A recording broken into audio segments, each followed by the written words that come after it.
বন্ধুরা, জীবনের সবচেয়ে বড় শক্তি কি কি আমাদের সত্যিকারের পরিচয় দেয়? আজ আমি আপনাদের বলবো একজন মহান যোদ্ধার কাহিনী, বানরাজা বালির গল্প, যিনি শুধু শক্তিতে নয়, হৃদয়ে অনেক কিছু শিখিয়েছেন।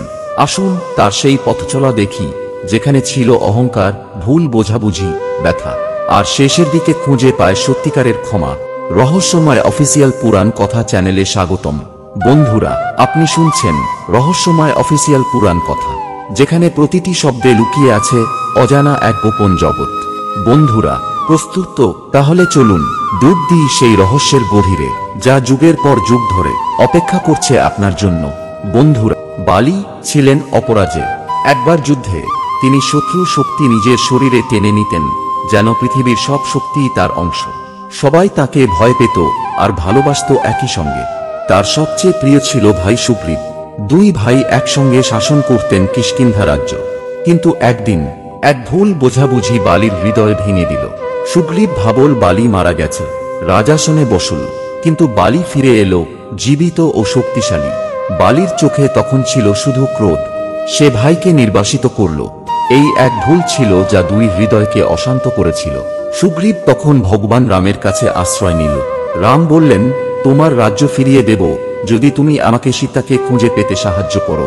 শেষ পর্যন্ত বালি ও রামের মধ্যে সংঘর্ষ হলো। যদিও বালি ছিল অজেয়, কিন্তু রামের তীর বালির বুক ভেদ করল। বালি তখন রামের কাছে প্রশ্ন করল, হে রঘুনন্দন, তুমি কেন সম্মুখে লড়াই করলা না? আমার সাথে সম্মুখ সমরে লড়াই করলেই তো তুমি আমাকে হারাতে পারতে।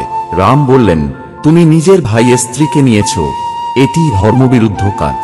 আমি রাজধর্ম রক্ষার জন্যই এই কাজ করেছি। বালি তখন বুঝতে পারল, সত্যিকারের শক্তি আসে ধর্ম ও ন্যায়ের পথে চলার মধ্য থেকে। তিনি শেষ নিঃশ্বাসে বললেন, আমার মৃত্যু বৃথা নয়, সুগ্রীবকে রাজ্য ফিরিয়ে দাও। এই হলো বালির গল্প, এক যোদ্ধার যাত্রা, যিনি ক্ষমতা পেয়েও ভুল করেছিল, কিন্তু শেষ পর্যন্ত নিজেকে মেনে নিয়েছিল। বন্ধুরা, আমাদের জীবনে অনেক সময় ভুল হয়, কিন্তু ক্ষমা ও সত্যিকারের শক্তি ছাড়া আমরা এগোতে পারি না। তাই আজ থেকে আমরা চেষ্টা করি আমাদের হৃদয়কে আলোকিত রাখি, যেন কখনো ভুলে না যাই সত্যিকারের শক্তি আসে সৎ পথে চলার মধ্য দিয়ে।